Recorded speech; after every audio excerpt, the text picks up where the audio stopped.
Hello and welcome to the chemistry class once again. आज हम आपकी मांग पे पढ़ रहे हैं regioselectivity in aliphatic aldehydes and ketones, जो कि नेट, एमएससी और जैम के एग्जामिनेशंस के लिए इम्पॉर्टेंट टॉपिक है। इसके ऊपर बेस्ड डायरेक्ट और इनडायरेक्ट क्वेश्चंस नेट और जैम में आते हैं। सबसे पहले जान लेते हैं कि रिजियो सेलेक्टिविटी किसे कहते हैं। जैसे कि नाम से ही हमें मालूम चल रहा है, रिजियो यानी रीजन से ये शब्द आया है। रीजियो यानी रीजन से यह शब्द आया है। रीजन का मतलब कोई क्षेत्र। क्षेत्र हम जब किसी मॉलिक्यूल के ऊपर, स्पेशली जो हम अब पढ़ रहे हैं वो है एलिफेटिक एल्डिहाइड या कीटोन, तो उसमें अगर एक से ज़्यादा जगह पर ऑप्शन है रिएक्शन होने का, तो सिलेक्टिविटी होती है कि एक जगह पे ज़्यादा हो या दूसरी जगह पे आसानी से रिएक्शन हो। तो उसका मतलब ये है कि कोई भी रिएक्शन अगर इस तरह से हो सकती है कि वह एक से ज़्यादा यानी दो या दो से ज़्यादा प्रकार के उत्पाद, जो कि प्रोडक्ट, जो कि आइसोमेरिक प्रोडक्ट्स हों और जो स्ट्रक्चरल आइसोमर्स हों, ये दे सकती है, देने की कैपेसिटी है। लेकिन actually produces only one. Actually वो एक ही आइसोमर ज़्यादा 100% या फिर ज़्यादा प्रोड्यूस करती है। तो इस तरह के रिएक्शन को रिजियो सेलेक्टिव रिएक्शन कहा जाता है। और आज हम रिजियो सेलेक्टिविटी पढ़ रहे हैं एल्डिहाइड और कीटोन के लिए। तो एक एग्जांपल देख लेते हैं, conjugate addition to C double bond C या direct addition to C double bond O. देखिए, अगर इस तरह से एक alpha beta unsaturated carbonyl compound है, तो ये 1, ये 4, 2 एंड 3, तो इसमें अगर डबल बॉन्ड के ऊपर एडिशन न्यूक्लियोफाइल का होता है। आपको मालूम है कि कार्बोनाइल जो कंपाउंड्स हैं उसमें न्यूक्लियोफिलिक अटैक इसलिए होता है क्योंकि ऑक्सीजन के ऊपर इलेक्ट्रॉन की डेंसिटी ज़्यादा होती है, कार्बन के ऊपर कम होती है पाई इलेक्ट्रॉन डेंसिटी, क्योंकि ऑक्सीजन इलेक्ट्रोनेगेटिव है। तो यहाँ इलेक्ट्रॉन की कमी है कार्बोनाइल कार्बन पर, तो न्यूक्लियोफाइल का अटैक होता है। अगर यह कार्बोनाइल कार्बन ऑक्सीजन बॉन्ड जो है वो कॉन्जुगेटेड टू डबल बॉन्ड है, तो न्यूक्लियोफाइल यहाँ भी आक्रमण कर सकता है या फिर न्यूक्लियोफाइल यहाँ पर भी आक्रमण कर सकता है। और उससे सिलेक्शन का मतलब है कि क्या वो यहाँ करेगा, न्यूक्लियोफाइल कहाँ आक्रमण करना पसंद करेगा, यहाँ इस जगह को सिलेक्ट करेगा रिएक्शन करने के लिए, या इस कार्बन को सिलेक्ट करेगा रिएक्शन करने के लिए। इसी को कहते हैं रिजियो सिलेक्टिविटी। और उससे रिलेटेड जो प्रोडक्ट मिलेंगे वो है रिजियो सिलेक्टिव प्रोडक्ट्स। अगर तो इस कार्बन पे हुआ तो उसको 1,4 एडिशन कहा जाएगा, और 1,2 एडिशन तब कहा जाएगा जब इस कार्बन पर न्यूक्लियोफाइल का अटैक हुआ, जिसको डायरेक्ट एडिशन भी कहा जाता है। तो ये basically alpha beta unsaturated compounds के लिए 1,2 या 1,4 एडिशन का चॉइस होता है। और उनमें से कौन सा होगा वो कई फैक्टर्स के ऊपर डिपेंड करता है। आइए देख लेते हैं कि न्यूक्लियोफाइल किस प्रकार से रिएक्ट करेगा, किस प्रकार से वह ऐड करेगा और कहाँ ऐड करेगा, जिसको कि हम उसकी रिजियो सिलेक्टिविटी कहते हैं। और हम पढ़ रहे हैं कार्बोनाइल कंपाउंड्स के बारे में, तो वो क्या है, जो क्या फैक्टर्स हैं जो रिजियो सिलेक्टिविटी करते हैं। पहला है रिएक्शन कंडीशन। कोई जो रिएक्शन हो रही है वो किन कंडीशंस में हो रही है, एसिड में हो रही है, बेस में हो रही है, टेम्परेचर कंडीशंस क्या है, तो वो तय करता है कि न्यूक्लियोफाइल कहाँ आक्रमण करेगा। दूसरा है कि nature of the alpha beta unsaturated carbonyl compound. देखिए, अल्फा बीटा अनसैचुरेटेड कंपाउंड के अलावा भी आप इसको अगर ड्रॉप कर दें, अगर आप नोट्स बना रहे हो तो कि nature of the carbonyl compound, तो ये कार्बोनाइल कंपाउंड की प्रकृति, क्या वो अल्फा बीटा अनसैचुरेटेड है, और क्या वो अल्फा बीटा अनसैचुरेटेड नहीं है लेकिन उसके सी डबल बॉन्ड ओ के जो दोनों साइड्स हैं उनमें जो प्रतिस्थापन या सब्स्टिट्यूशन है वो एक दूसरे के बराबर अगर नहीं है, सब्स्टिट्यूशन एक में ज़्यादा सब्स्टिट्यूशन है, दूसरी तरफ कोई सब्स्टिट्यूशन नहीं है या कम सब्स्टिट्यूशन है, इन दोनों कार्बन पर, अल्फा कार्बन पर किस तरह का सब्स्टिट्यूशन या सब्स्टिट्यूएंट्स जुड़े हुए हैं, ग्रुप्स जुड़े हुए हैं, वो भी इस बात को डिसाइड करते हैं कि रिजियो सिलेक्टिविटी कहाँ होगी या किस तरफ रिएक्शन या न्यूक्लियोफाइल का होगा। इसके अलावा एक और फैक्टर है, that is type of nucleophile.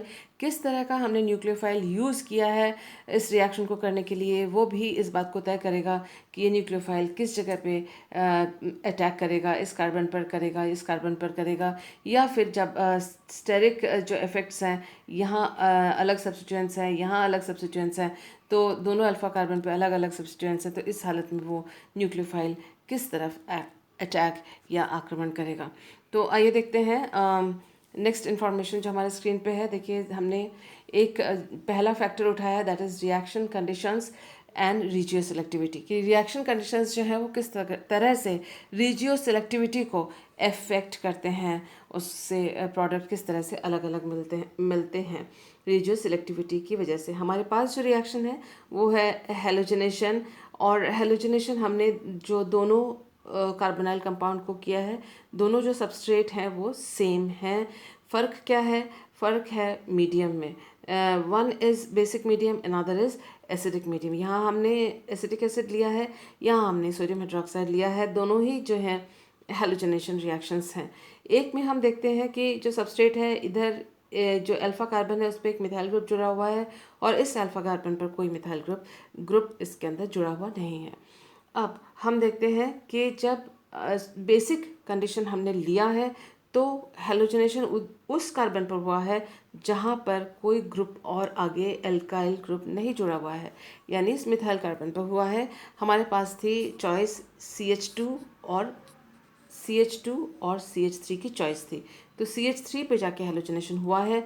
Bromination जब किया है एसिडिक मीडियम में, तो जो ब्रोमीन है वो CH2 का एक हाइड्रोजन हटा के उसमें ब्रोमीन जाके जुड़ा है। सारा कुछ आइडेंटिकल होने के बावजूद जो मीडियम है वो अलग है। तो यहाँ देखते हैं कि इस मीडियम का, एसिड का और बेस का यहाँ पर क्या रोल है। देखिए जो भी इंटरमीडिएट बन रहा है या ट्रांजिशन स्टेट बनेगा किसी रिएक्शन के दौरान, वो जितना ज़्यादा स्टेबल होगा वो रिएक्शन उसी ओर भागेगा या उसी ओर रन करेगा, और उसी तरह से अकॉर्डिंगली प्रोडक्ट हमको मिलेगा। तो यहाँ जो है फर्दर रिएक्शन के ऊपर हम फोकस फिलहाल नहीं करेंगे, क्योंकि हम रीजियो सेलेक्टिविटी की बात कर रहे हैं। तो आयोडीन या हैलोजन कहाँ जुड़ा हुआ है वो देख रहे हैं हम।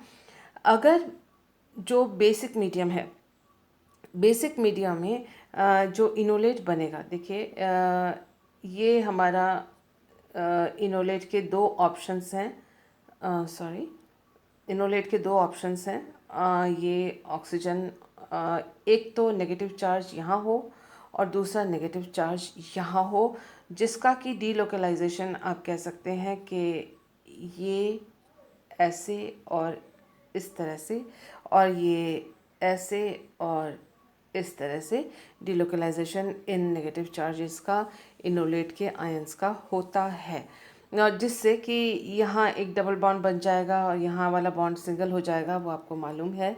अब आप इस दोनों चीज़ों को ध्यान से देखिए कि यहाँ जो नेगेटिव चार्ज है वो इस एल्काइल ग्रुप, यानी इस वाले एल्काइल ग्रुप के इलेक्ट्रॉन रिलीजिंग पावर या इलेक्ट्रॉन दाता जो इसकी का गुण है, उसकी वजह से ये नेगेटिव चार्ज और भी बढ़ जाएगा। आपको मालूम है कि कोई भी चार्ज जितना और बढ़ जाता है किसी जगह पे, या इंक्रीज़ हो जाती है किसी भी चार्ज की कंसंट्रेशन, तो वो स्पीशीज़ उतना अनस्टेबल हो जाता है।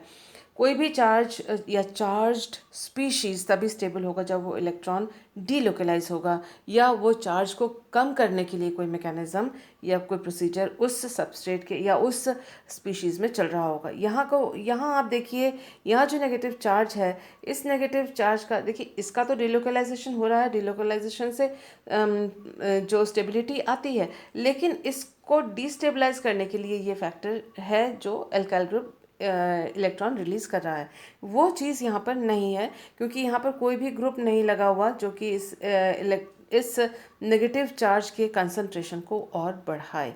तो उसका मतलब ये है, बेसिक मीडियम में जब यहाँ से एक H+ निकल गया और बच गया इनोलेट आयन, जिसमें C के ऊपर भी माइनस है, यहाँ पर भी माइनस है, उसको जो है इलेक्ट्रॉन रिलीजिंग कैपेसिटी, जो पावर जो CH3 ग्रुप की है, एल्काइल ग्रुप की है, वह इसको अनस्टेबल कर देती है। अगर इनोलेट इधर बना, अगर इनोलेट इस साइड में बनता है तो सब्स्टिट्यूशन इस साइड होगा, और क्योंकि इस साइड अनस्टेबल है तो इनोलेट इस साइड में बन रहा है। इस साइड जहाँ पर कि सिर्फ मिथाइल ग्रुप है, उसके साथ कोई एल्काइल ग्रुप और दूसरा नहीं जुड़ा हुआ है, तो इसीलिए हेलोजनेशन जो है इसी साइड में हो रहा है।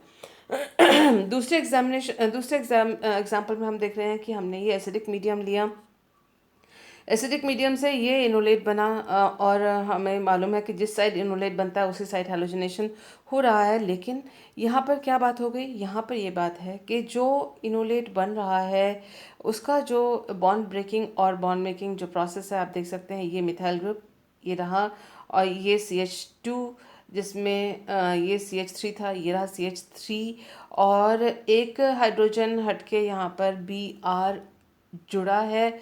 और इसके बनने के दौरान एसिडिक मीडियम में जो इंटरमीडिएट है और उसका जो ट्रांजिशन स्टेट है उसमें प्लस चार्ज है। यहाँ पर कौन सा चार्ज था, वहाँ नेगेटिव चार्ज था। यहाँ कौन सा चार्ज है, यहाँ पॉजिटिव चार्ज है। तो पॉजिटिव चार्ज इसके इलेक्ट्रॉन देने से ये पॉजिटिव चार्ज स्टेबल होती है, क्योंकि यहाँ जो ये देखिए इस तरह से ये प्लस चार्ज और बॉन्ड्स जो हैं इस एरिया में फैले हुए हैं, और इस वजह से कि ये ग्रुप इलेक्ट्रॉन डोनेटिंग है, इलेक्ट्रॉन की कमी यहाँ फैल रही है, उसके कमी को नेगेट या उसको कम ख़त्म कर रहा है यह electron donating power of alkyl group. इसीलिए यह इनोलेट उस साइड स्टेबल है जहाँ इलेक्ट्रॉन डोनर एल्काइल ग्रुप, या electron not donor, electron giving, electron pushing alkyl group यहाँ पर है।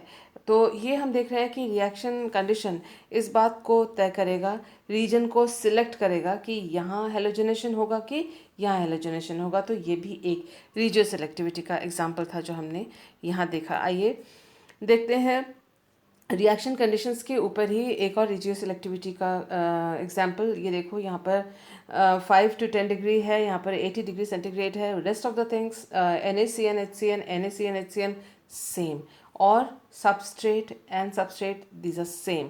फ़र्क क्या है, ओनली द टेम्परेचर। तो इसमें जो है हम देख सकते हैं कि जब टेम्परेचर बहुत कम है, टेम्परेचर जब कम है तो ये C डबल बॉन्ड O पे डायरेक्ट एडिशन है और साइनोहाइड्रोजन बनता है। ये बहुत जो है कॉमन एग्जांपल है जो आपने 10th 12th से लेकर इस 12th से 11th 12th से लेकर इस चीज़ को पढ़ा हुआ है। तो साइनोहाइड्रोजन यहाँ पर बन रहा है और टेम्परेचर कंडीशन है कम। अगर टेम्परेचर बढ़ा देते हैं तो इस केस में हम देखते हैं कि C डबल बॉन्ड O जो है यहाँ पर, वो C डबल बॉन्ड O उसमें कोई चेंज नहीं है। यह जो डबल बॉन्ड है उसके ऊपर जो है HCN का एडिशन हुआ है, जबकि इस वाले केस में हम देख सकते हैं कि डबल बॉन्ड में कोई चेंज नहीं आया था और इस साइड में C डबल बॉन्ड O में कोई चेंज नहीं आया है। तो एडिशन जो है सिलेक्टिव, रीजियो सिलेक्टिव एडिशन हुई है। अगर टेम्परेचर हमने कम रखा है तो selection C double bond O का किया गया एडिशन के लिए, अगर टेम्परेचर बढ़ाया है तो C को रिएक्शन के लिए किया गया। So this is again an example of regioselectivity and reaction conditions. तो ये कैसे, देखिए जो टेम्परेचर को हाई करने पे जो प्रोडक्ट बना है, ये देखिए यही प्रोडक्ट है, ये जो यहाँ लिखा हुआ है। तो थर्मल रिएक्शन को टेम्परेचर को बढ़ाने के बाद जो बनता है उसको कहते हैं थर्मोडायनेमिक प्रोडक्ट, और जो रिएक्शन रिवर्सिबल तो है लेकिन फास्ट है और कम टेम्परेचर पे भी हो जाता है, उसे कहते हैं हम काइनेटिक प्रोडक्ट। तो काइनेटिक प्रोडक्ट इसलिए बनता है क्योंकि प्रोडक्ट में मतलब जैसे एडिशन अगर करें तो C डबल बॉन्ड O में एडिशन फास्ट होगी, क्योंकि ये नेगेटिव चार्ज लिए हुए होता है या इसके ऊपर इलेक्ट्रॉन डेंसिटी ज़्यादा है और यहाँ पर इलेक्ट्रॉन डेंसिटी कम है। तो इसीलिए डायरेक्ट जो ऑक्सीजन और कार्बन पे पोलराइजेशन है तो CN जो है वह यहाँ अटैक करेगा और ये रिएक्शन फास्ट होगी। लेकिन साथ ही साथ ये रिएक्शन रिवर्सिबल है, तो थोड़ा थोड़ा जो इसका जो इनोलेट है वो वापस यहाँ पर आ जाएगा और आप कह सकते हैं धीरे धीरे जो एडिशन होगी वो इस जगह पे डबल बॉन्ड पे होगी और यहाँ इस तरह से CN न्यूक्लियोफाइल जो है वो 1,4 एडिशन दिखाकर इस जगह पे होगा। अगर हमने इस मिक्सचर को बहुत देर तक के लिए छोड़ दिया तो धीरे धीरे सारा का सारा जो है साइनोहाइड्रिन रिवर्ट होकर वापस यहाँ पर थर्मोडायनेमिक प्रोडक्ट देना शुरू करेगा। थर्मोडायनेमिक प्रोडक्ट क्यों बनता है, क्योंकि C डबल बॉन्ड O है यहाँ पर बचा हुआ इस सबस्ट्रेट में से, इसमें 2 डबल बॉन्ड है, एक ये और एक ये, यहाँ पर C डबल बॉन्ड O बचा हुआ है और यहाँ पर जो है C डबल बॉन्ड C बचा हुआ है अनरिएक्टेड।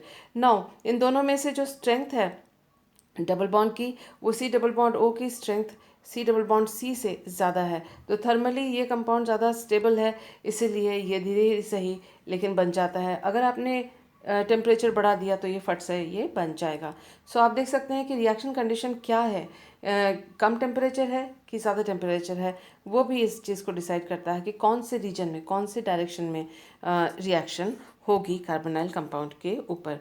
तो ये भी रिजियो सेलेक्टिविटी के ऊपर ही इंफॉर्मेशन थी। तो रिएक्शन कंडीशंस के ऊपर अब हम देख लेते हैं क्या क्या बातें हमने अभी सीखी हैं।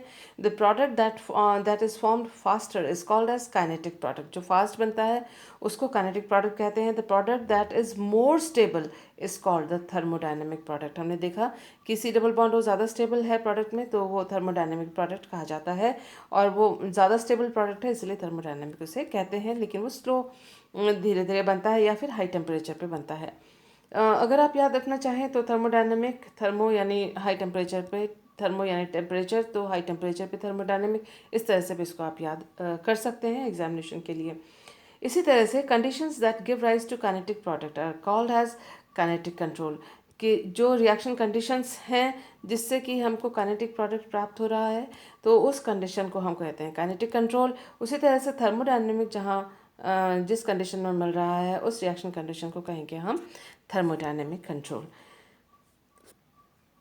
नाउ हम सेकंड फैक्टर पे आते हैं। रिजियो सिलेक्टिविटी पढ़ रहे हैं हम कार्बोनाइल कंपाउंड के में, और सेकंड फैक्टर, अभी हमने फर्स्ट फैक्टर देखा था दैट वाज रिएक्शन कंडीशंस।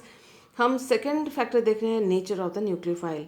और नेचर ऑफ द न्यूक्लियोफाइल में एम्बिडेंट न्यूक्लियोफाइल को हम यहाँ पर देख रहे हैं, और एम्बिडेंट न्यूक्लियोफाइल के दो यहाँ एग्जांपल्स हम देख रहे हैं। देखिए एक एग्जांपल है CO R-CO। ये यहाँ पर एक माइनस लगा हुआ है, आप ध्यान से देखें तो COCR-CO। तो ये रहा COCR-CO। इस तरह का अगर न्यूक्लियोफाइल है तो आप इसके देखिए aldehydes and ketones can react regioselective nucleophile can act as regioselective nucleophiles when nucleophiles are obtained by removal of a proton from beta diketone। तो देखिए ये बीटा डाइकीटोन का हिस्सा है क्योंकि दोनों तरफ C डबल बॉन्ड O है, और यहाँ आगे अल्काइल ग्रुप लगा हुआ है और यहाँ आगे अल्काइल ग्रुप लगा हुआ है, तो ये डाइकीटो कंपाउंड हुए। और क्योंकि अगर हमने किसी एक को फर्स्ट माना तो उसके साथ वाला कंपाउंड, साथ वाला कार्बन अल्फा और उसके नेक्स्ट वाला beta, so this is called as beta diketone. तो बीटा डाइकीटोन के डी प्रोटोनेशन या प्रोटोन रिमूवल अगर होता है इस अल्फा कार्बन से with the help of a base, तो इस तरह से जो नेगेटिव जो चार्ज कार्बन के ऊपर आता है वह एक न्यूक्लियोफाइल की तरह, ये पूरा जो मॉलिक्यूल है, स्पीशीज है, वो न्यूक्लियोफाइल की तरह कार्य कर सकता है। इसमें रेजोनेंस होता है और आप देख सकते हैं ये इस तरह के रेजोनेंस होगा तो एक तरफ यहाँ, एक बार यहाँ पर O माइनस और डबल बॉन्ड जो है सिंगल बॉन्ड में कन्वर्ट हो गया, और यहाँ का जो सिंगल बॉन्ड है वो इस इलेक्ट्रॉन के डिस्प्लेसमेंट से यहाँ पर डबल बॉन्ड हो गया, ये वाला सिंगल बॉन्ड यहाँ पर।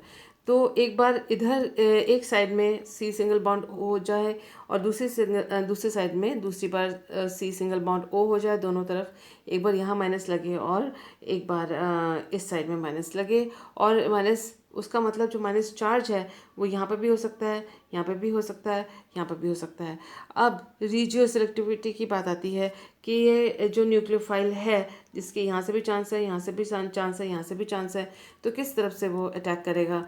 तो ये क्योंकि कार्बोनाइल कंपाउंड है इसलिए हम इसको regio selectivity of carbonyl compound में पढ़ते हैं। देखिए अगर अल्काइल हैलाइड से रिएक्शन करते हैं तो इसमें O एल्काइलेशन भी हो सकता है और इसमें C एल्काइलेशन भी हो सकता है। तो they can attack saturated carbon with carbon atom और ऑक्सीजन एटम। तो ये सैचुरेटेड कंपाउंड है, उसको ये है जो है वो कार्बन एटम से भी रिएक्शन कर सकता है। कार्बन एटम से रिएक्शन करेगा तो कार्बन पर ही एल्काइल ग्रुप लगेगा, और अगर इसने ऑक्सीजन एटम से रिएक्शन किया तो ओ एल्काइल एल्काइलेशन होगा। तो ये जो कार्बोनाइल कंपाउंड था अल्फा बीटा बीटा डाइकीटोन का, वो इधर की तरफ से करेगा रिएक्शन कि इधर की तरफ से करेगा रिएक्शन, यानी सिलेक्शन करेगा अपने किसी एक रीजन का। इस रीजन को सिलेक्ट किया, या कार्बन को सिलेक्ट किया, या ऑक्सीजन को सिलेक्ट किया। So this is the case of regioselectivity once again.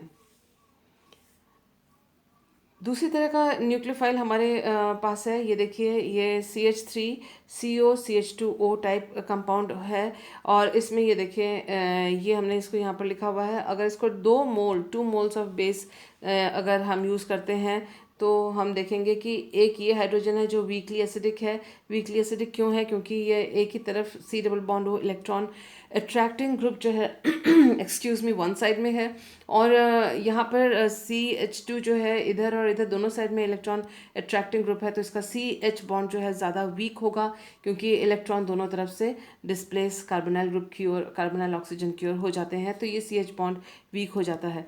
तो यहाँ दो तरफ से इलेक्ट्रॉन अट्रैक्ट हो रहे हैं ऑक्सीजन, कार्बोनाइल ऑक्सीजन के द्वारा, तो ये CH बॉन्ड जो ज़्यादा वीक होगा, या दूसरे शब्दों में it will be more acidic और स्ट्रॉन्ग एसिडिक। उसके कंपैरिजन में यहाँ सिर्फ एक तरफ में जो है कार्बोनाइल ऑक्सीजन है, तो इसलिए ये जो कार्बन हाइड्रोजन बॉन्ड है वो उतना ज़्यादा वीक नहीं होगा, क्योंकि इलेक्ट्रॉन का रिलोकलाइजेशन या अट्रैक्शन सिर्फ एक तरफ से हो रहा है। तो ये वीकली एसिडिक है। इसका मतलब ये जो CH बॉन्ड है वो ज़्यादा कमज़ोर नहीं है, वीक नहीं है, और H+ इसमें से थोड़ा सा मुश्किल से निकलेगा। यहाँ से H+ जो है आसानी से निकलेगा, क्योंकि ये ज़्यादा एसिडिक है। इस बात को ध्यान में रखते हुए अगर हमने 2 मोल्स ऑफ बेस लिया है, 2 मोल्स ऑफ बेस लिया है, तो पहला जो है ये प्रोटॉन को लूज़ करेगा, ये जो बीच वाला है दोनों के बीच में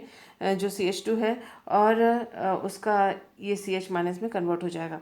दूसरा मोल जो बेस का है वो इस वाले कार्बन से हाइड्रोजन निकालेगा, और ये C- में कन्वर्ट हो जाएगा। अब आप देखिए, जो स्ट्रॉन्ग एसिड होता है उसका कॉन्जुगेट जो बेस होता है वो लेस बेसिक होता है, तो ये है लेस बेसिक। और ये वीक एसिडिक था, तो इसका जो कॉन्जुगेट बेस होगा वो है मोर बेसिक। इस बात को अपने को ध्यान में रखना है। और अगर रिएक्ट करेगा कब? जब 2 मोल्स ऑफ बेस हैं तो रिएक्ट ये करेगा। जब एक ही मोल ऑफ बेस है तो यही हाइड्रोजन गया, तो यहीं पर ही एल्काइलेशन इसका होगा। 2 मोल ऑफ बेस है, क्योंकि 2 मोल होने से ये लेस बेसिक हो जाता है, यह जो है लेस बेसिक हो जाता है। इसीलिए जब इसका अल्काइल हैलाइड के साथ रिएक्शन करेंगे यहाँ रिएक्शन होगा, because this is more basic, और ये फट से रिएक्ट करेगा, और ये जबकि नहीं रिएक्ट कर पाएगा। तो इस तरह से हमको ये वाला प्रोडक्ट मिलेगा, जिसका अल्टीमेटली प्रोटोनेशन करने से हमको ये प्रोडक्ट मिलता है। तो हम देख सकते हैं कि यहाँ पर हमने बेस ज़्यादा 2 मोल्स लिए, उससे रिजियो सिलेक्टिविटी आ गई। आइए nature of the attacking nucleophile, hard और सॉफ्ट, उसके बारे में भी हम थोड़ा सा पता कर लें। ये कुछ हार्ड न्यूक्लियोफाइल्स हैं, ये बॉर्डर लाइन न्यूक्लियोफाइल्स हैं, ये सॉफ्ट न्यूक्लियोफाइल्स हैं। कुछ एग्जांपल्स देख लेते हैं, जैसे F-, OH-, alkoxide ions, sulphate ions, chloride ion, ये जो हैं, और ग्रिग्नार्ड रिएजेंट, अमोनिया, ये सारे हार्ड में आते हैं, बॉर्डर लाइन में। CnNH2, एमीन्स वगैरह, ब्रोमाइड बॉर्डर लाइन में, और सॉफ्ट में I-, जिनके साइज थोड़े से बड़े हैं, एल्कीन्स और एरोमेटिक रिंग्स आते हैं। इस बात को हम ध्यान में रखते हैं, और नेक्स्ट इन्फॉर्मेशन देखते हैं। Comparing tendencies of hard and soft acid basis, या इनके जो टेंडेंसीज हैं हार्ड सॉफ्ट एसिड के, उनको पहचानने की कुछ हम इनके कैरेक्टरिस्टिक्स प्रॉपर्टीज देख लें कि हार्ड एसिड और बेस अगर होते हैं तो उसका एटॉमिक या आयनिक रेडियस वो स्मॉल साइज होगा, ऑक्सीडेशन स्टेट उसकी हाई होगी, पोलराइजेबिलिटी उसकी लो होगी क्योंकि साइज बहुत छोटी है, इलेक्ट्रोनेगेटिविटी हाई होगी, HOMO हार्ड एसिड और बेस की लो होती है, LUMO इनकी हाई होती है। इलेक्ट्रॉन एफिनिटी जो है वो आयोनिक बॉन्ड बनाने में ज़्यादा लगते हैं, जबकि ये कोवलेंट बॉन्ड बनाने में soft acids and base use होते हैं। और इनका जो LUMO है वो लोअर है। अपने को बस एक ही चीज़ याद रखनी है, दोनों अगर याद करने की कोशिश करते हैं तो एग्जामिनेशन में कई बार भूल जाते हैं। हालांकि HOMO LUMO को हमने इस बार इस वीडियो में रिजियो सेलेक्टिविटी में यूज़ नहीं किया है। तो यहाँ देखिए इस तरह की ये प्रॉपर्टीज़ हैं। एटॉमिक रेडियस, ऑक्सीडेशन स्टेट, इसका एटॉमिक रेडियस हाई होता है, ऑक्सीडेशन स्टेट जो है लो या ज़ीरो होता है, पोलराइजेबिलिटी हाई होती है। तो ये सारे कैरेक्टरिस्टिक्स हैं सॉफ्ट एसिड और सॉफ्ट बेस के। इसके अलावा हमें एक बात और जाननी चाहिए, और वो ये कि हार्ड एंड सॉफ्ट रिएक्टिविटी क्या है। तो ये भी हम रिजियो सेलेक्टिविटी में पढ़ रहे हैं। Reactions of hard species are dominated by charges and electrostatic effects। देखिए जो हार्ड एसिड या हार्ड बेस है वह आयनिक बॉन्ड बनाता है, इसलिए वो चार्ज के जो इफेक्ट हैं उनके ऊपर ज़्यादा लागू होते हैं। और reactions of soft species are dominated by orbital effect. Soft जो स्पीशीज़ होते हैं, चाहे सॉफ्ट एसिड और सॉफ्ट बेस, वो कोवलेंट बॉन्ड बनाते हैं, इसलिए ऑर्बिटल इफेक्ट उसके ऊपर ज़्यादा होता है। Hard nucleophiles tend to react well with hard electrophiles. This is important for regioselectivity. तो रिजियो सेलेक्टिविटी आप कार्बोनाइल कंपाउंड्स के पढ़ेंगे तो हमको ये ध्यान रखना पड़ेगा कि हार्ड न्यूक्लियोफाइल जो है वो हार्ड इलेक्ट्रोफाइल के साथ रिएक्ट करता है, वाइस वर्सा सॉफ्ट वाले जो न्यूक्लियोफाइल हैं सॉफ्ट इलेक्ट्रोफाइल के साथ रिएक्ट करते हैं। Nucleophilic addition of alpha beta unsaturated compounds की अगर हम बात करें तो alpha beta unsaturated compounds have two types of carbon electrophilic centres. दो तरह के सेंटर हैं। जो कार्बोनाइल कार्बन होता है वो हार्ड इलेक्ट्रोफिलिक सेंटर होता है, और जो बीटा कार्बन होता है वो सॉफ्ट इलेक्ट्रोफिलिक सेंटर होता है। और यही कारण है कि अगर हार्ड न्यूक्लियोफाइल है तो वो कार्बोनाइल कार्बन पर अटैक करेगा, और सॉफ्ट न्यूक्लियोफाइल है तो वो बीटा कार्बन पर आक्रमण करेगा अल्फा बीटा अनसैचुरेटेड कंपाउंड के केस में। तो इस तरह से भी रिजियो सेलेक्टिविटी हार्ड और सॉफ्ट न्यूक्लियोफाइल की वजह से तय होता है या डिसाइड होता है। यह देखिए इसका डायग्रामेटिक रिप्रेजेंटेशन है। ये हार्ड इलेक्ट्रोफिलिक सेंटर है, इसलिए इसके ऊपर हार्ड न्यूक्लियोफाइल जो है अटैक करेगा, और ये सॉफ्ट इलेक्ट्रोफिलिक सेंटर है, इसलिए it will be attacked by soft nucleophiles.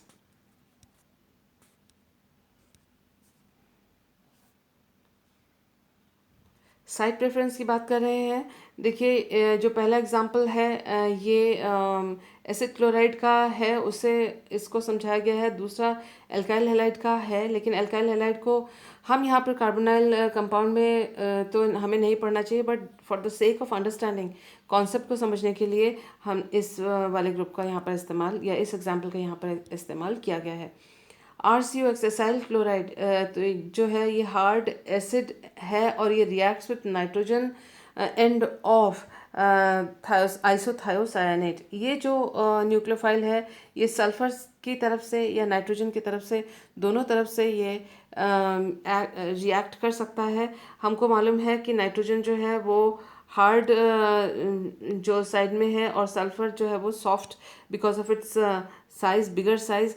तो अगर ये एसिडिक ज़्यादा है तो आप देख सकते हैं कि carbonyl oxygen RC double bond O में यहाँ पर जो कार्बोनाइल कार्बन है, नॉट ऑक्सीजन, कार्बोनाइल कार्बन है, उस पर NCS लगा हुआ है, और यहाँ जो हेलोजन पहले था वो यहाँ से निकल गया, उसकी जगह पे आया है। और आप नेक्स्ट देखिए, क्योंकि जो न्यूक्लियोफिलिक सेंटर है वो नाइट्रोजन हार्ड सेंटर है और सल्फर सॉफ्ट सेंटर है, तो यहाँ देख सकते हैं कि सॉफ्टर मिथाइल ग्रुप, ये जो मिथाइल ग्रुप यहाँ पर है CH3X, यहाँ से जो X निकलेगा, क्योंकि मिथाइल ग्रुप जो है सॉफ्ट सेंटर है, तो उसके साथ सॉफ्ट यानी सल्फर जो यहाँ पर सॉफ्टर सेंटर है आइसोथायोसानेट का, तो सल्फर इसके साथ यहाँ पर बॉन्ड बना रहा है। तो इससे हम ये बता सकते हैं कि रिजियो सेलेक्टिविटी इस बात से भी आती है कि हार्ड न्यूक्लियोफाइल है या सॉफ्ट न्यूक्लियोफाइल है, तो अकॉर्डिंगली जो है अटैक न्यूक्लियोफाइल का होगा। हार्ड सॉफ्ट डायरेक्ट और कॉन्जुगेट एडिशन उसके ऊपर देख लेते हैं। डायरेक्ट एडिशन या कॉन्जुगेट एडिशन ये भी रिजियो सेलेक्टिविटी है। Hard nucleophiles tend to react with the carbon that which is hard of an enone. और सॉफ्ट न्यूक्लियोफाइल बीटा कार्बन, क्योंकि बीटा कार्बन जो है सॉफ्ट इलेक्ट्रोफाइल है, तो सॉफ्ट इलेक्ट्रोफाइल के पास जाएगा, हार्ड इलेक्ट्रोफाइल के पास जाएगा, और इस तरह से डिसाइड होगा हार्ड या सॉफ्ट अटैकिंग रिएजेंट के द्वारा कि कौन से रीजन पे कार्बोनाइल कंपाउंड के रिएक्शन होगी। हम यहाँ देखिए, इस सबस्ट्रेट को देखिए, दोनों सबस्ट्रेट एकदम सेम हैं। यहाँ पर देखिए ये ग्रिग्नार्ड रिएजेंट लिया हुआ है, और यहाँ ग्रिग्नार्ड रिएजेंट पे बहुत थोड़ा सा अमाउंट कॉपर क्लोराइड का इसमें डाला हुआ है। अब हम देखते हैं कि जो रिज़ल्ट है उसमें क्या फ़र्क आया है। यहाँ देखिए 43% जो है सी डबल बॉन्ड ओ पे आक्रमण हुआ है ग्रिग्नार्ड रिएजेंट का, और यहाँ पर कार्बन पर मिथाइलेशन हुआ है, और जो डबल बॉन्ड है वो अनअफेक्टेड यहाँ पर रहा है, उसके ऊपर कोई रिएक्शन नहीं हुआ है। This is a side product, इसकी बात फ़िलहाल तो हम नहीं करते हैं, और यहाँ पर भी साइड प्रोडक्ट की बात फ़िलहाल नहीं करेंगे। हम रिजियो सेलेक्टिविटी को स्टडी कर रहे हैं, तो इस हिस्से पर फोकस रखेंगे। ये 43% बना है, ये ध्यान रखिएगा, और ये सी डबल बॉन्ड ओ पे हुआ है अटैक ग्रिग्नार्ड रिएजेंट का, जो कि एक नॉर्मल बात है जो हम मानते हैं। लेकिन जैसे ही कॉपर क्लोराइड इसके अंदर डाला तो इसमें आया चेंज। आप देख सकते हैं सी डबल बॉन्ड ओ तो छूट गया है, और जो सी डबल बॉन्ड सी है उसके ऊपर जो ये बीटा कार्बन है उसके ऊपर मिथाइलेशन हुआ है। और यहाँ पर हम देख सकते हैं कि जो कार्बोनाइल कार्बन था उसके ऊपर मिथाइलेशन हुआ है। फ़र्क कहाँ है? यहाँ देखिए 83% ये प्रोडक्ट बना है, बहुत ज़्यादा बना है, और यहाँ पर इस रीजन का सिलेक्शन किया गया है इन रिएजेंट्स के द्वारा यहाँ अटैक करने का, और यहाँ पर इस रीजन को सिलेक्ट किया गया था, यानी इस रीजन को सिलेक्ट किया गया था रिएक्शन को करने के लिए। तो यहाँ पर हार्ड सॉफ्ट वाली बात जो है वो लागू होती है। यहाँ जो कॉपर है वो सॉफ्ट है, यहाँ मैग्नीशियम हार्ड है, तो उस अकॉर्डिंग ही मिथाइल ग्रुप जो है हार्ड सॉफ्ट यहाँ पर होकर और उसका रिएक्शन होगा। आइए देखते हैं कि किस तरह से।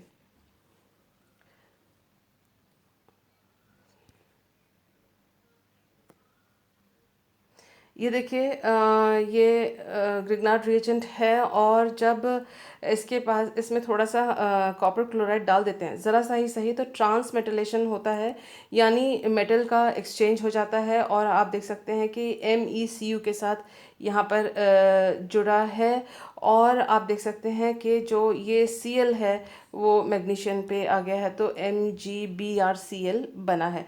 तो ये दोनों चीज़ें बनी हैं, और आप देख सकते हैं कि मेटल का एक्सचेंज जो है ग्रुप के साथ हो गया है, जिसकी वजह से ये बात हुई है।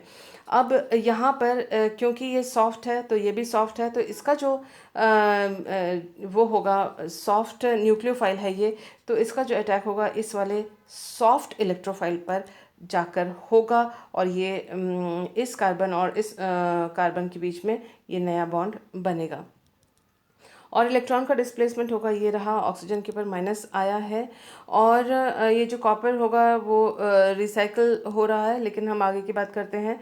ये उसके बाद जो MgBr है, देखिए ये यहाँ जो ये यूज़ हुआ था MgBrCl, वो अब बना रहा है CuCl और MgBr प्लस, और ये जो MgBr जो मैग्नीशियम प्लस है वो हार्ड साइड जो कि ऑक्सीजन O- जो हार्ड है सेंटर है, उस पर इसका जो हार्ड जो न्यूक्लियोफाइल है वो जाकर वहाँ पर इलेक्ट्रोफाइल है, इस हार्ड न्यूक्लियोफिलिक सेंटर में जाके इसका बॉन्डिंग हो गया।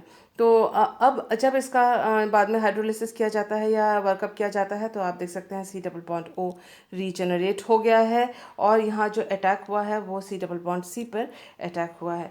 यहाँ आप देख सकते हैं कि दिस इज़ द रीज़न कि कॉपर के डालने पर ही ये सॉफ्ट न्यूक्लियोफिलिक सेंटर तैयार हुआ, जिसने इस सॉफ्ट इलेक्ट्रोफाइल पर आक्रमण किया। लेकिन बाद में यहाँ पर हार्ड जो न्यूक्लियोफाइल है हार्ड इलेक्ट्रोफाइल के साथ उसने यहाँ पर इंटरैक्ट बाद में किया। इस एग्जांपल को देखिए, और यहाँ पर इस सबस्ट्रेट को देखिए। दिस इज़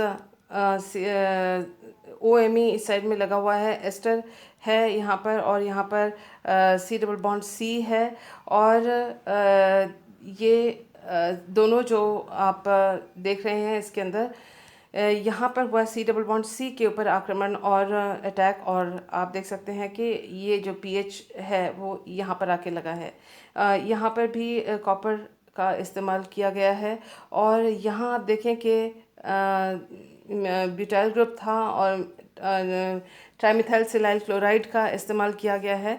और इसमें भी आप देख सकते हैं कि जो aldehyde alpha beta unsaturated aldehyde है कॉपर की वजह से, इसमें भी जो डबल बॉन्ड था यहाँ पर इसके इस जगह पे डबल बॉन्ड पर इस कार्बन पर अटैक हुआ है, और इस वजह से ये C डबल बॉन्ड O यहाँ पर और यहाँ पर C डबल बॉन्ड O इनके ऊपर अटैक नहीं हुआ है, वो एज सच रह गए हैं। और जो डबल बॉन्ड्स थे वो डबल बॉन्ड्स के ऊपर 1,4 एडिशन यहाँ पर हुआ है।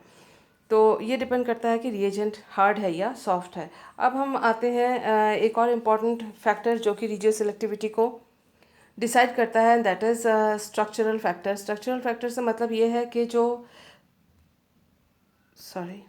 जो कंपाउंड का स्ट्रक्चर है, कार्बोनाइल कंपाउंड का जो स्ट्रक्चर है वो किस तरह का है, वो डिसाइड करेगा कि जो एडिशन होगा वो किधर होगा। More electrophilic alpha beta unsaturated aldehydes and acid chloride tend to prefer direct addition to CO। ये देखिए protonation of direct addition proportion of direct addition to C double bond O।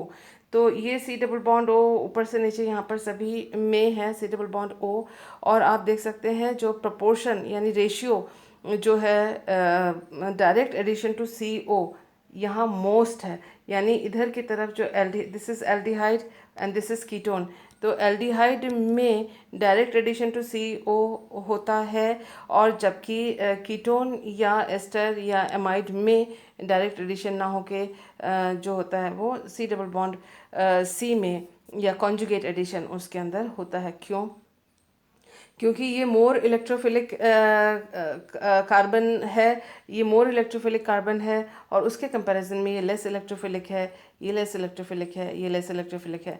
एक चीज़ और इसमें ध्यान दे सकते हैं कि जो Cl है इलेक्ट्रॉन विड्रॉइंग है, इलेक्ट्रॉन को यहाँ पर ऑक्सीजन इलेक्ट्रॉन विड्रॉइंग है। इलेक्ट्रॉन्स जो हैं वो ऑक्सीजन की तरफ पाई बॉन्ड के ज़्यादा डिस्प्लेस्ड होंगे, यहाँ इलेक्ट्रॉन की कमी होगी। इसकी कमी को और बढ़ा रहा है -I इफेक्ट ऑफ Cl। यहाँ पर अगर आप देखें तो यहाँ इसकी कमी को कम कर रहा है एल्काइल ग्रुप का इलेक्ट्रॉन डोनेटिंग जो कैपेसिटी या उसका जो इलेक्ट्रॉन डोनेटिंग पावर जो होता है, इफेक्ट जो होता है डिस्प्लेसमेंट इफेक्ट, वो इसके इलेक्ट्रॉन की कमी को कम कर रहा है, नेगेट कर रहा है। इसलिए ये जो कार्बन है, ये कार्बन इसमें भी OR इलेक्ट्रॉन्स दे रहा है, NH2 के इलेक्ट्रॉन्स यहाँ शिफ्ट कर रहा है। तो इस तरह से ये जो तीनों हैं इनके जो ये कार्बन हैं वो लेस इलेक्ट्रोफिलिक हैं, क्योंकि यहाँ पर इलेक्ट्रॉन डोनेशन के लिए कोई मैकेनिज्म काम कर रही है। यहाँ पर इलेक्ट्रॉन अट्रैक्टिंग या कमी को और कम कर देने का काम हो रहा है, यहाँ ना खींचा जा रहा है इलेक्ट्रॉन, ना दिया जा रहा है। तो ये दोनों जो हैं वो C double bond O direct addition to C double bond O प्रदर्शित करेंगे, दिखाएंगे।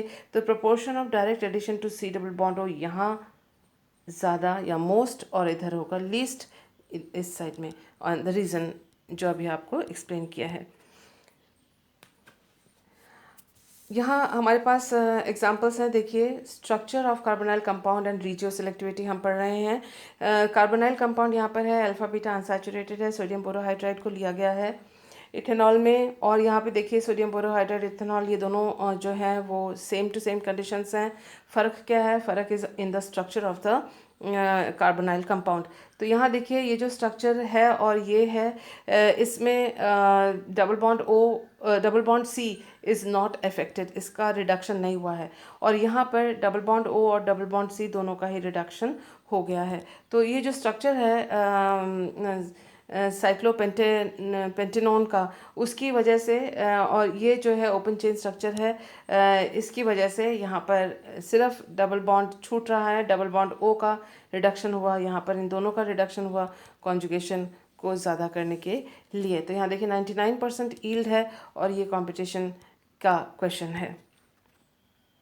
तो इससे हमें पता पड़ता है कि स्ट्रक्चर की वजह से रिजियो सेलेक्टिविटी हुई है। 1,4 एडिशन जो है उसको माइकल एडिशन भी कहा जाता है या कॉन्जुगेट एडिशन कहा जाता है, और 1,2 एडिशन को डायरेक्ट एडिशन भी कहा जाता है। हम बात कर रहे हैं alpha beta unsaturated carbonyl compound के बारे में।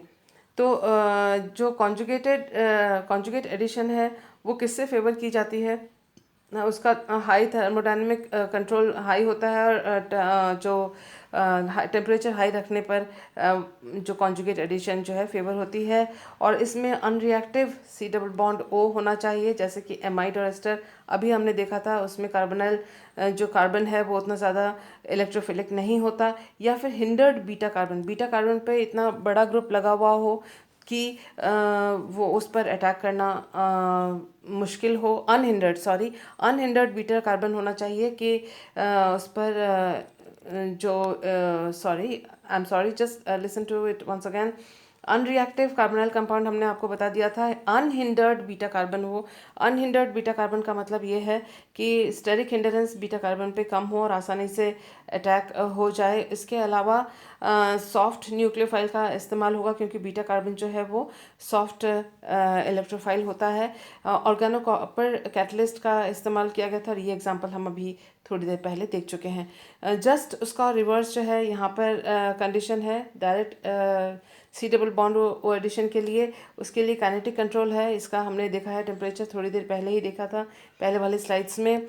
और रिएक्टिव सी यू डबल बॉन्ड ओ जैसे एल्डिहाइड या एसाइल क्लोराइड, उसका भी इससे जस्ट पहले वाले स्लाइड में हमने एग्जांपल देखा है। और हिंडर्ड बीटा कार्बन देखिए, जो C double bond C single bond C double bond O है, तो ये जो अल्फ़ा और बीटा कार्बन पर अगर बड़े ग्रुप्स लगे हुए हैं तो जो अटैक होगा वो कार्बोनाइल कार्बन पर आकर होगा। और अगर यहाँ पर छोटे ग्रुप्स लगे हुए हैं और ऐसी स्थिति में और सॉफ्ट न्यूक्लियोफाइल है और यहाँ छोटे ग्रुप्स हैं, तो यहाँ पर एडिशन होगा, जो कि हमने इस कॉन्जुगेट एडिशन में हमने अभी देखा है। ऑर्गेनोलिथियम और ग्रिग्नार्ड रिएजेंट्स जो हैं वो डायरेक्ट हार्ड न्यूक्लियोफाइल्स हैं, और वो डायरेक्ट सी डबल बॉन्ड पर एडिशन को फेवर करते हैं। आइए देखते हैं नेक्स्ट इन्फॉर्मेशन जो हमारे पास है। Regio selectivity also means that one functional group is capable of reacting at two different places. कोई भी एक फंक्शनल ग्रुप है, क्रियात्मक समूह है, वह दो अलग अलग स्थान से वो रिएक्ट कर सकेगा। अगर ऐसी कंडीशन होती है उसको भी हम रीजियो सेलेक्टिविटी कहते हैं। And reagent has to choose where to react. तो रिएजेंट जो है वह चूज़ कर रहा है कि मैं कहाँ रिएक्ट करूँ, कहाँ अटैक करूँ। इसी संदर्भ में पढ़ते हैं हम alkylation of ketones have enolisable protons on both the sides. तो यहाँ देखिए जो कीटोन है, ये कीटोन यूज़ किया गया है। आप देखें एक साइड में CH3 है ये, और एक साइड में CH2 और उसके साथ R लगा हुआ है। तो अगर बेस इस वाले प्रोटोन को ले जाता है तो मिथाइल जो है और ये इनोलेट बनता है, और उसका फिर एल्काइल हैलाइड से हम अगर रिएक्शन करवाते हैं तो मिथाइल ग्रुप जो है इसी कार्बन पर आके जुड़ेगा। इसका दूसरा जो है तरीका ये भी हो सकता है कि जो बेस है वो इस वाले प्रोटोन को, जो मिथाइल प्रोटोन में से एक प्रोटोन को उठा के इसमें से ले जाए, और इनोलेट जो है या नेगेटिव चार्ज है इस साइड बने, और जब हम एल्काइल हैलाइड के साथ इसका रिएक्शन करें तो जिस साइड इनोलेट बना है उसी साइड एल्काइलेशन हो। अगर हम देखें दोनों सिचुएशन को, तो ये इनोलेट और ये इनोलेट रीजियो आइसोमेरिक इनोलेट हैं। ये एक बार यहाँ से हाइड्रोजन गया तो ये इनोलेट मिला, और यहाँ से हाइड्रोजन गया तो ये इनोलेट मिला। तो रीजन अलग अलग रीजन से डीप्रोटोनेशन हुआ है, प्रोटॉन निकल के गया है, प्रोटॉन एब्स्ट्रैक्शन हुआ है, और इसी वजह से दो अलग अलग इनोलेट बनते हैं अलग अलग रीजन में। तो ये रीजियो आइसोमेरिक इनोलेट हैं। और इनसे जो प्रोडक्ट मिलेगा, एक बार इधर मिथाइल एक बार उधर मिथाइल, तो उसका मतलब ये रिजियो आइसोमेरिक प्रोडक्ट हैं और ये रिजियो सेलेक्टिविटी को शो कर रहे हैं। तो जो कीटोन हैं उनके दोनों तरफ अगर इनोलाइजेबल हाइड्रोजन हो तो भी रिजियो सेलेक्टिविटी एक क्वेश्चन ऑफ डिबेट रहता है। तो थर्मोडायनेमिकली कंट्रोल्ड इनोलेट फॉर्मेशन, दोनों चांस हैं। हम किसी एक को प्रेफर करना चाहते हैं तो कंडीशंस को हम उस हिसाब से मॉडिफाई करेंगे कि जो हम डिज़ायर्ड एल्काइलेशन जिस डायरेक्शन में या डिज़ायर्ड इनोलेट फॉर्मेशन जिस डायरेक्शन में चाहते हैं उस तरह का हम कंडीशन रखें। So let us see, this is an example of a diketone. यहाँ देखिए डाइकीटोन तो नहीं, यह कीटो एस्टर है, ये कीटोनिक ग्रुप एक ये रहा, और दूसरी साइड में ये देखिए एस्टर ग्रुपिंग है इसके अंदर। और यहाँ जो ये तीनों हाइड्रोजन हैं उनके पी के अप्रॉक्सीमेटली 20 है, और यहाँ जो ये दो CH2 हाइड्रोजन है उसका पी के 12 है। तो ये ज़्यादा एसिडिक है, हमें मालूम है। सोडियम मेथॉक्साइड का इस्तेमाल किया गया है, और हम देख सकते हैं कि इधर से एक प्रोटॉन गया है और ये दोनों जो कार्बोनाइल ग्रुप है वो इसको स्टेबलाइज करने में मदद करेंगे। Only one more stable enolate will be formed. तो एक ही इनोलेट यहाँ पर बना है और यहाँ पर मिथाइलेशन इसकी यहाँ पर हुई है। दिस इज CH3, वो ही यहाँ CH3 को इस तरह से Me में लिखा गया है। तो ये देखिए इथॉक्साइड आयन सोडियम इथॉक्साइड का इस्तेमाल किया गया है, और एल्काइलेशन जब इसका मिथाइल जो मिथाइलेटेड जो फॉर्म है प्रोडक्ट है उसको हमने यहाँ पर यूज़ किया और दोबारा सोडियम इथॉक्साइड के साथ हमने इसका रिएक्शन करवाया, तो भी इसकी एसिडिटी कम है और इसकी एसिडिटी ज़्यादा है। पीके वैल्यू से हम पता कर सकते हैं। तो फिर दोबारा जब एल्काइलेशन करेंगे उसी कार्बन पर आप देख सकते हैं इसके दोनों हाइड्रोजन जो हैं वो रिप्लेस हो गए हैं। पहली बार Me से और दूसरी बार MEI, ये भी एल्काइल हैलाइड है और ये भी एल्काइल हैलाइड है। ये दोनों एल्काइल हैलाइड ने इन दोनों हाइड्रोजन को रिप्लेस कर दिया, और बाद में डिकार्बोक्सिलेशन वगैरह होके ये हमको कीटोन मिलता है, और जिसमें सब्स्टिट्यूशन इस साइड में है जिस साइड में हमने चाहा था। थर्मोडायनेमिकली कंट्रोल्ड इनोलेट फॉर्मेशन की बात हम कर रहे हैं। थर्मोडायनेमिकली कंट्रोल्ड यानी मोर स्टेबल इनोलेट फॉर्मेशन। तो मोर स्टेबल इनोलेट फॉर्मेशन किस तरह से होगा, उसी डायरेक्शन में रिएक्शन जाएगी, जबकि रिएक्शन दोनों साइड में जा सकती थी। तो हमारे पास एग्जाम्पल है एल्काइलेशन ऑफ कीटोन का। ये रहा कीटोन हमने लिया हुआ है, और ये पोटेशियम हाइड्राइड हमने लिया हुआ है, और इससे हम देख सकते हैं कि एक यहाँ से हाइड्रोजन का लॉस हुआ है और इनोलेट बना है इस डायरेक्शन में। अब इनोलेट इस डायरेक्शन में भी बन सकता था, लेकिन ये रहा इस डायरेक्शन में, जो इक्विलिब्रियम होकर बहुत थोड़ा सा पोर्शन इस साइड में बनता है, और अधिकतर जो इनोलेट बनता है वो इस साइड में बनता है। अब इसकी स्टेबिलिटी ज़्यादा है, इसलिए ये ज़्यादा बन रहा है। क्यों? इसका रीज़न ये है कि इस यहाँ पर इनोलेट जो है वह उसमें जो डबल बॉन्ड है वह एक एल्कीन की तरह बिहेव करता है। एल्कीन C+C, और इसमें जितने ज़्यादा सब्स्टिट्यूएंट्स होते हैं, सब्स्टिट्यूशन जितना ज़्यादा होता है वो एल्कीन उतना ज़्यादा स्टेबल होता है।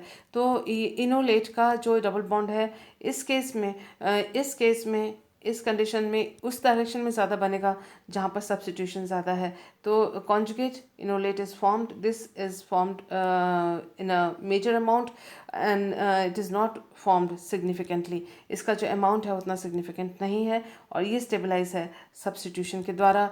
यहाँ पर जो डबल बॉन्ड है उसमें ये वाला सब्स्टिट्यूशन जो यहाँ पर था वो नहीं है, तो ये कम बनेगा due to less stability of the enolate. तो जहाँ पर उसका इनोलाइजेशन होगा उसी तरफ एल्काइलेशन होगा।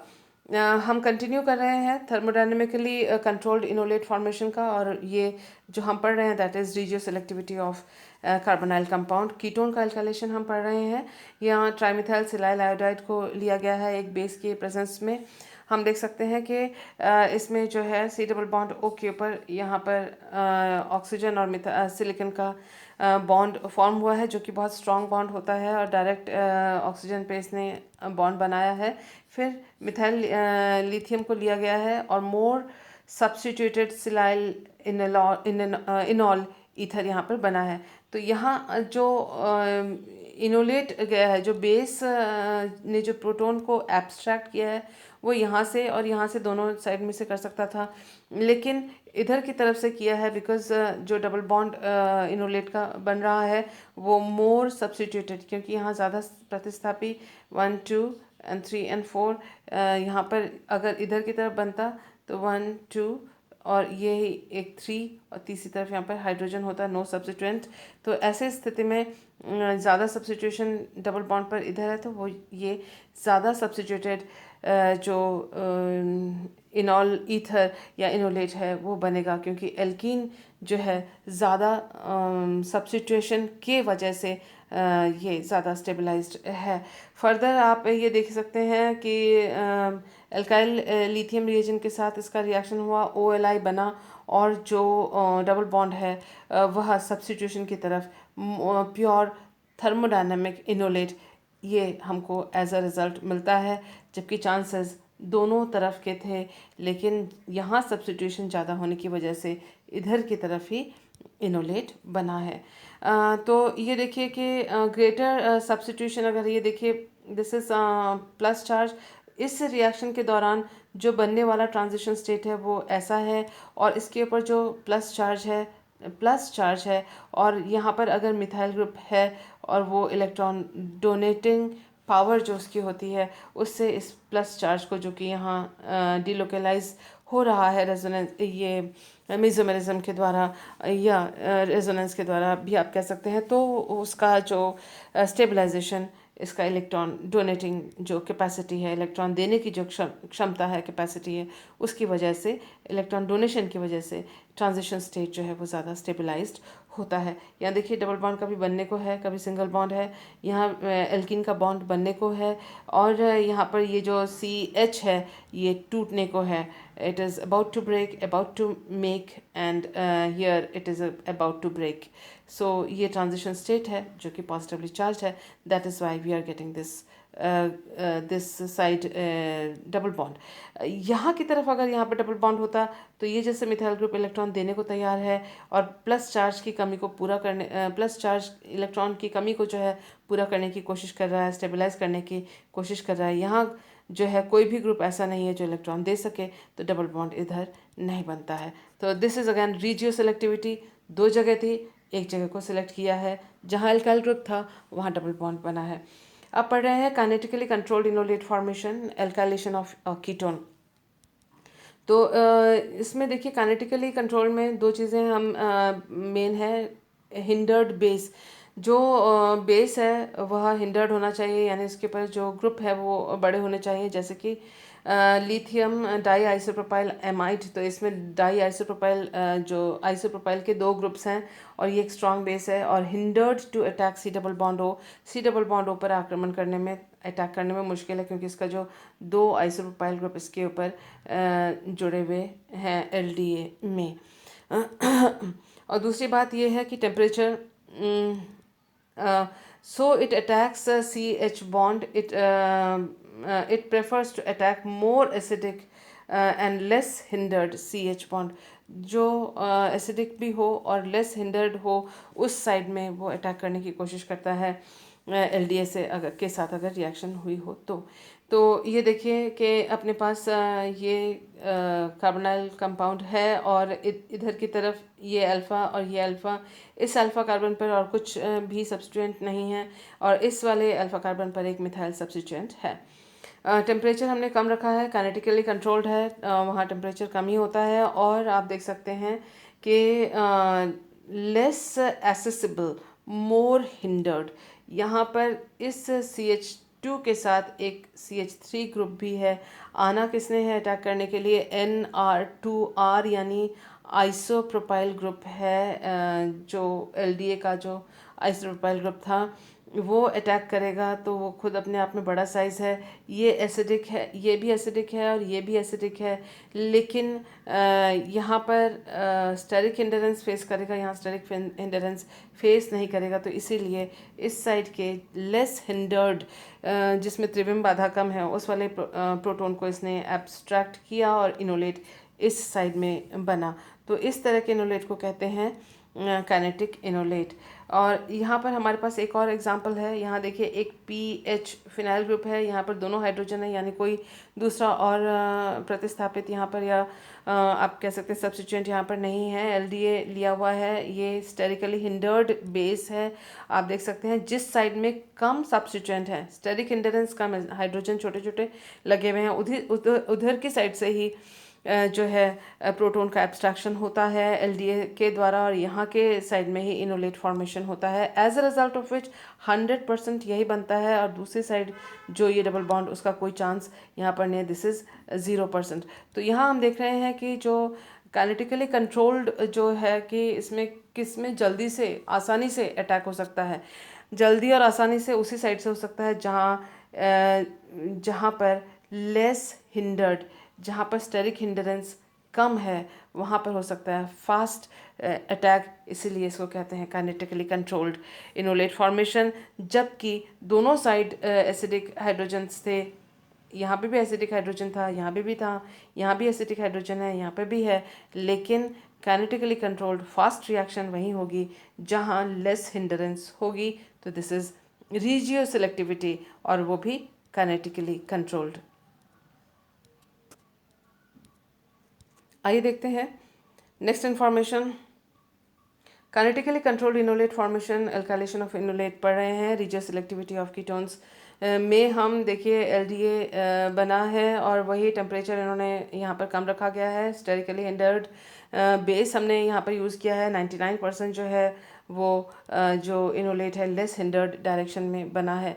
और अगर इसका फिर एल्काइलेशन किया जाता है इस इनोलेट का, तो एल्काइलेशन वहीं पर होगी जहाँ पर इनोलेट का हाइड्रोजन हटा था, तो इस साइड में जहाँ स्टेरिकली लेस हिंडर्ड हमको या लेस सब्स्टिट्यूटेड जहाँ पर एरिया है वहाँ पर एल्काइलेशन हुआ है। इसी तरह से आप देख सकते हैं -78 डिग्री काफ़ी कम टेम्परेचर है, और ये यहाँ पर स्टेरिक हिंडरेंस नहीं है, कम है। यहाँ इस CH2 के साथ ये वाला ग्रुप जुड़ा हुआ है, तो यहाँ स्टेरिक हिंडरेंस कम है, यहाँ अटैक होगा। और आप देख सकते हैं कि यहाँ पर ये हेलो जो अल्काइल हैलाइड लिया गया है वो इस साइड में आके जुड़ेगा, उधर जहाँ की स्टेरिक हिंडरेंस कम है। तो इसका 77% ईल्ड है। Again this is kinetically controlled enolate का एग्जाम्पल है, इनोलेशन का एग्जाम्पल है रीजियो सेलेक्टिविटी का। तो regioselective formation of enolate from ketones, इसके बारे में देख लेते हैं। थर्मोडायनेमिक इनोलेट कौन से हैं जो कि ज़्यादा स्टेबल हों, मोर सब्स्टिट्यूटेड हों, ज़्यादा स्टेबल हों, और फेवर्ड होते हैं ये एक्सेस कीटोन डाला जाए, हाई टेम्परेचर हो, और लॉन्ग रिएक्शन टाइम, ज़्यादा देर लगती है इस रिएक्शन को कंप्लीट होने में। काइनेटिक जैसे कि नाम से ही हमको मालूम पड़ता है कि ये शॉर्ट टाइम में या फास्ट ये रिएक्शन होती है। और काइनेटिक इनोलेट्स अभी हमने देखा एग्जांपल, लेस सब्स्टिट्यूटेड जो इनोलेट जो डायरेक्शन है उस साइड में इनोलेट फॉर्मेशन होगा, ये लेस स्टेबल होगा, शॉर्ट टाइम में रिएक्शन होगा, और favoured bye strong hindered base. जैसे एलडीए हमने यूज़ किया था और स्ट्रॉन्ग बेस था, लेकिन हिंडर्ड था, बड़े ग्रुप्स इसमें लगे हुए थे, तो वो काइनेटिक इनोलेट्स देंगे जो कि लेस सब्स्टिट्यूटेड होंगे। तो इस तरह से भी रीजियो सेलेक्टिविटी तय की जाती है। रीजियो सेलेक्टिविटी हम देख रहे हैं एल्काइलेशन ऑफ कीटोन में। ये देखिए methyl acetoacetate is alkylated at the central carbon atom because it is the site of most stable enolate, but if a strong base is used to form a dianion by removing the second proton, then less stable anion reacts and first and terminal C gets alkylated। देखिए क्या क्या कह रहे हैं, ये आप ketone मानिए और कीटोन को सब्स्टिट्यूट किया गया है यहाँ एस्टर से, तो यहाँ ये है मिथाइल एसिटोएसिटेट, और ये जो CH2 है, क्योंकि इधर भी इलेक्ट्रॉन अट्रैक्टिंग इधर भी इलेक्ट्रॉन अट्रैक्टिंग दो ग्रुप्स हैं, तो ये ज़्यादा एसिडिक है। और बेस के प्रेजेंस में जब इसका मिथाइलेशन किया जाता है तो फिर ये बीच वाला जो मिथाइल ग्रुप है, बीच वाला जो कार्बन हाइड्रोजन बॉन्ड है वो टूट के उसकी जगह मिथाइलेशन होता है। लेकिन अगर सेकेंड टाइम भी हमने यूज़ किया बेस को, तो सेकेंड टाइम बेस यूज़ करने के बाद जो है सेकेंड जो लेस हिंडर्ड कार्बन है वो उसमें से हाइड्रोजन एब्स्ट्रैक्ट होता है, और जो डाई आयन बनता है उसमें जो लेस स्टेबल साइड है वहाँ पर आप देखें कि ये एल्काइल हैलाइड, और लेस स्टेबल साइड में वो एल्काइल हैलाइड जुड़ा है, और जो मोर एसिडिक हाइड्रोजन था वो छूट गया है, और जो लेस एसिडिक हाइड्रोजन है वहाँ पर मिथाइलेशन हुई है इस तरह से, और प्रोडक्ट का यील्ड जो है वो भी 79% हाई है। तो उसका मतलब सिंगल अगर एनायन अगर बनता है, एक ही बेस एक मोल एक इक्विवेलेंट यूज़ होता है, यहाँ पर एल्काइलेशन होगी। अगर एक बार और प्रोटॉन एब्स्ट्रैक्शन होता है तो सेकेंड टाइम यहाँ से एब्स्ट्रैक्ट होगी, और वह जो है एल्काइलेशन इस साइड में होगा। तो हम देख सकते हैं कि बेस की कंडीशन हमने कितनी हमने बेस ली है उसके ऊपर भी डिपेंड करता है कि कौन से रीजन में एल्काइलेशन होगा, कौन से रीजन में इनोलेट रिएक्टिव होगा। इधर में जो डायनाइन बनेगा वो लेस रिएक्टिव साइड जो है उस पे देखिए अटैक हो रहा है, इसीलिए लेस रिएक्टिव साइड में ही एल्काइलेशन हुआ है। So this is also regioselectivity. हम रीजियो सेलेक्टिविटी के बारे में बहुत कुछ पढ़ चुके हैं, थोड़ा सा जान लेते हैं स्पेसिफिसिटी के बारे में कि रीजियो सेलेक्टिविटी मीन्स सेलेक्ट उसको ज़्यादा किया गया है, लेकिन दूसरे वाले प्रोडक्ट के बनने के भी थोड़े बहुत चांसेस होते हैं। कई बार ज़ीरो चांसेस हुआ तो दैट बिकम्स स्पेसिफिक, अगर थोड़े बहुत चांसेस हुआ दैट बिकम्स सेलेक्टिव। हम यहाँ पर स्पेसिफिसिटी की बात कर रहे हैं कि बस खास वही बननी चाहिए, तो उसके लिए कुछ रिएजेंट्स या रिएक्शन कंडीशंस होते हैं। देखिए खास स्पेसिफाइड एरिया में ही अगर रिएक्शन हो कीटोन्स या इनोन्स के, तो देखिए एक एग्जांपल है डिसॉल्विंग मेटल रिडक्शन का। आप सोडियम ले लें या लिथियम ले लें और अमोनिया के साथ ले लें, और 1 इलेक्ट्रॉन इसमें ट्रांसफ़र की वजह से इस तरह से रेडिकल आयन बनता है, आपको मालूम ही है। और जब अल्टीमेटली इसका ये जो हाइड्रोजन है, पहले देखिए आप जो सॉल्वेंट या प्रोटॉन डोनर जो हो रहा है वो यहाँ पर ऑक्सीजन को उसने O- पर ऑक्सीजन को उसने प्रोटोनेट किया, इलेक्ट्रॉन डोनेशन दोबारा हुआ, और जो नेक्स्ट जो हाइड्रोजन है वो इस 4th पोजीशन पे जाके लगा है, और ये इनोलेट बना है। लेकिन अगर हमने वाटर यूज़ किया तो हमको ये C+O जो यहाँ था वो एज सच हमको मिल जाएगा, और यहाँ पर ये C+C जो है उसका टोटल H और H लग के हाइड्रोजनेशन या रिडक्शन हो चुका होगा। अगर उसकी जगह हमने एल्काइल हैलाइड लिया हुआ है तो हम देखेंगे कि यहाँ पर एल्काइलेशन होगा इस जगह पे, क्योंकि पहला जो हाइड्रोजन था वो इस जगह पे लग चुका था। देखिए आप हाइड्रोजन ये रहा 4th पोजीशन पे हाइड्रोजन लग चुका है। अब जो एल्काइल ग्रुप लगेगा या फिर यहाँ पर जो हाइड्रोजन लगेगा वह अब ये 2nd पोजीशन पे ही आके लगेगा। लेकिन यहाँ रीजियो सेलेक्टिविटी किस बात के लिए हुई कि इस जगह पे एल्काइलेशन, इस जगह पे एल्काइलेशन हुआ है, इसमें भी इसका एल्काइलेशन हुआ है और इस वाले का एल्काइलेशन नहीं हुआ है। नो एल्काइलेशन हियर, यहाँ पर होगा एल्काइलेशन अगर हमने इनोन लिया है और डिसॉल्विंग मेटल कैटलिस्ट के द्वारा रिडक्शन करवाया है।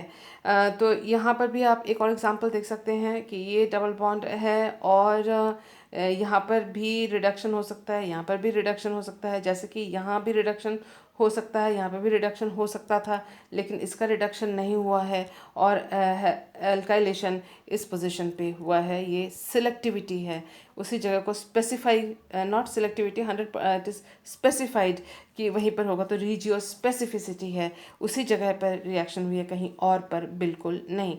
यहाँ आप देख सकते हैं कि ये अगर हमने लिया हुआ है इनोन और साइक्लिक है ये कंपाउंड, और इसका डिसॉल्विंग मेटल कैटलिस्ट के सहायता से हमने इसको यूज़ किया है, तो हम देख सकते हैं कि इस तरह से ऑक्सीजन पर एक बॉन्ड फॉर्मेशन और इधर की तरफ इनोलेट बना है, और जो मिथाइलेशन हुई है वही इसी कार्बन पर, जिस कार्बन पर जहाँ पर जिस साइड में डबल बॉन्ड था यहाँ वहाँ पर उस अल्फ़ा कार्बन पर हुई है। सिमिलरली जहाँ पर डबल बॉन्ड था उसके अल्फ़ा कार्बन पर मिथाइलेशन हुई है। दूसरा जो ऑपोजिट साइड में मिथाइलेशन का चांस बहुत बहुत ही कम है। तो it is nearly stereo specific, इस जगह पे सॉरी रीजियो स्पेसिफिक ये रिएक्शन हुई है।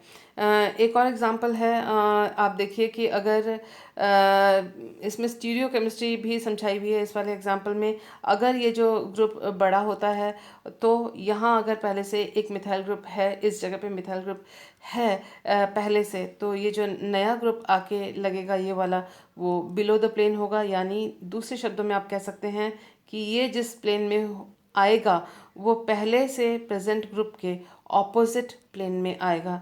ये भी अपने को ध्यान रखना है कि अगर बीटा पे कोई पहले से ही कोई बीटा पे ग्रुप है तो अल्फा पे आने वाला मिथाइल ग्रुप जो है ऑपोजिट प्लेन पे जुड़ेगा, जो कि एग्जामिनेशन पॉइंट ऑफ व्यू से इम्पॉर्टेंट इंफॉर्मेशन है। रीजियो स्पेसिफिसिटी ही दोबारा पढ़ रहे हैं। इनोन की सहायता से आप देख सकते हैं कॉन्जुगेट, अगर conjugate addition to enone giving enolates stereospecifically. तो स्टीरियो स्पेसिफिकली इसका जो एडिशन हो रहा है, यहाँ पर डायरेक्ट एडिशन को अवॉइड करना चाहिए क्योंकि फर्दर जो डिज़ायर्ड प्रोडक्ट है वो नहीं मिलेंगे और इसका अलग डायरेक्शन में एडिशन हो जाएगा। कॉन्जुगेट एडिशन अगर हमें करवाना है तो इस जगह को अवॉइड करना चाहिए। और इनोलेट, जब इनोलेट वाला कंडीशन आएगा उसमें न्यूक्लियोफाइल, ये रहा न्यूक्लियोफाइल जो है फोर्थ पे उसने अटैक किया है और इनोलेट इस तरह से बना है। इसका इलेक्ट्रोफाइल, अगर कोई भी इलेक्ट्रोफाइल है तो वो इस पोजीशन पे, और अगर वो इलेक्ट्रोफाइल एक प्रोटॉन है तो वो इस जगह पे, उसी जगह पे ऐड हुआ है। यहाँ पर क्योंकि हाइड्रोजन है इसलिए दिखाया नहीं गया है, और डबल बॉन्ड जो है यहाँ का वो सिंगल बॉन्ड में कन्वर्ट हो गया है। तो न्यूक्लियोफाइल जो है वो फोर्थ पोजीशन पे और इलेक्ट्रोफाइल जो है वो थर्ड पोजीशन पे आके जुड़ता है कॉन्जुगेट एडिशन टू इनोन्स में। तो ये भी रिजियो स्पेसिफिसिटी वाली बात है। इसके लिए इसके लिए हम ये एग्जांपल देख रहे हैं। देखिए एक बहुत बड़ा sterically hindered excuse me base लिया हुआ है, और जो कि जिसका नाम है के सिलेक्ट्राइड, ये इसका नाम दिया हुआ है। के stands for potassium, L stands for lithium, और आप देख सकते हैं कि यहाँ पर एक बड़ा ग्रुप भी है और ये डबल बॉन्ड यहाँ पर है।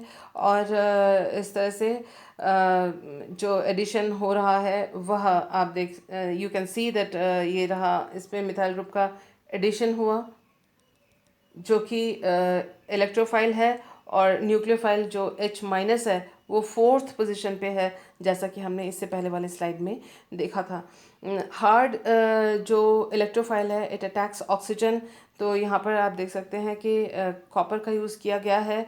तो ये कि सॉफ्ट न्यूक्लियोफाइल है, soft nucleophile soft electrophilic centre यानी C, ये जो 4 है उस पर एडिशन करेगा और कॉन्जुगेट एडिशन होगा। और जब हार्ड इलेक्ट्रोफाइल लिया गया है तो वो ऑक्सीजन के साथ रिएक्ट करेगा। लेकिन अगर हमने सॉफ्ट इलेक्ट्रोफाइल लिया है तो वो C3 पर जाके एडिशन करेगा। तो ये सारे रिएक्शंस जो है वो रीजियो स्पेसिफिक रिएक्शंस हैं using enones, because we are using C double bond C single bond C double bond O। उसी तरह से यहाँ पर कॉपर का हमने reagent copper organocopper compound हमने यहाँ पर लिया हुआ है, और जिससे आप देख सकते हैं कि सॉफ्ट न्यूक्लियोफाइल बनता है। और सॉफ्ट न्यूक्लियोफाइल जो है वो फोर्थ पोजीशन पे उसने सॉफ्ट इलेक्ट्रोफिलिक सेंटर पे उसने अटैक किया है। तो हमने कौन सा रिएजेंट यूज़ किया दैट डिसाइड्स कि इनोन पे कहाँ पर अटैक होगा, एंड दैट बिकम्स